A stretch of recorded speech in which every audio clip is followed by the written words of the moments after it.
Hello guys, আসসালামু আলাইকুম রহমতুল্লাহি ওয়া বারাকাতুহু।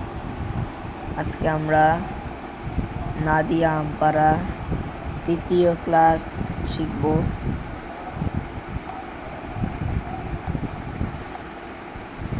ভুল হয়ে গেছিলাম।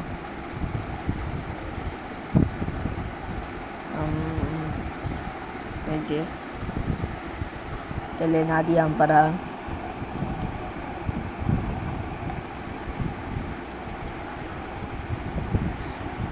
সূরা ফালাক শিখবো আমরা। তাহলে বিসমিল্লাহির রহমানির রহিম।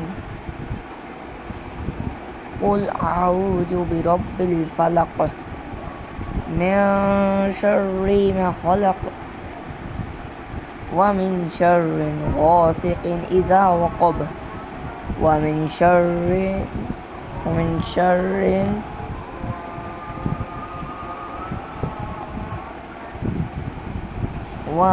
شر النفاثات في العقد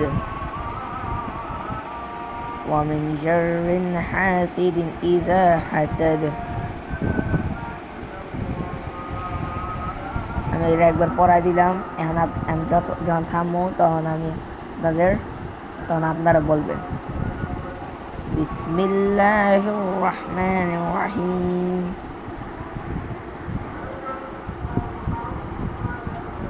কুল আউযু বিরাব্বিল ফালাক মিন শাররি মা খালাক। আচ্ছা, এখানে যে কাফে খলাক কি, যে কুল আউযু বিরাব্বিল ফালাক কি, এখানে ফালাক এটা ড্রপ খেতেছিল গা। ফালাক যেন বলটা ডুম ডুম করে না, এরকম ফালাক এটা ড্রপ খায় গে। এটা বলে কলকলার হরফ কফ ত বা জিম দাল। এই কয়টা হরফ যে আমি আপনাদের দেখাবো এখন, যে কফ ত বা জিম দাল কলকলা হরফ। এই যে জজম ও কলকলা বিবরণ, এটা আপনারা পড়ে নিয়েন। আমি দেখাচ্ছি। এই যে এটা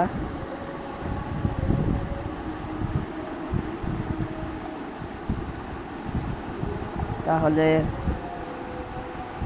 এখানে আছে কলকলা হরফ পাঁচটি। এই যে এখানে বুঝলানি জজম ওয়ালা হরফ ডান দিকে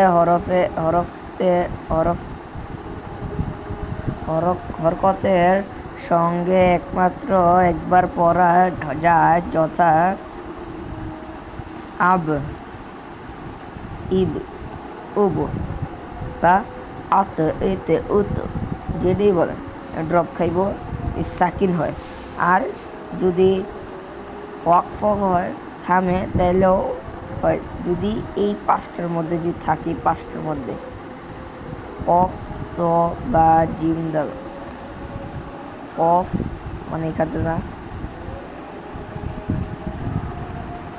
কফ ত বা জিম দাল, এই পাঁচটা হরফের মধ্যে যদি থাকে তাহলে এখানে কফ, এই দেখেন এই কফটাইলো, এই যে কফ তো বা জিম দাল কফ। তাই এখন এখান থেকে ওয়ামিন শাররিন গাসিকিন ইযা ওয়াকাব ওয়ামিন শাররিন নাফাসাতি ফিল উকদ ওয়ামিন শাররিন হাসিদিন ইযা হাসাদ। তো গাইস, পরের ক্লাসে আমরা সূরা ইখলাস শিখবো। আজকের জন্য এইটুকুই। আল্লাহ হাফেজ, সুস্থ থাকেন আপনারা। বাই।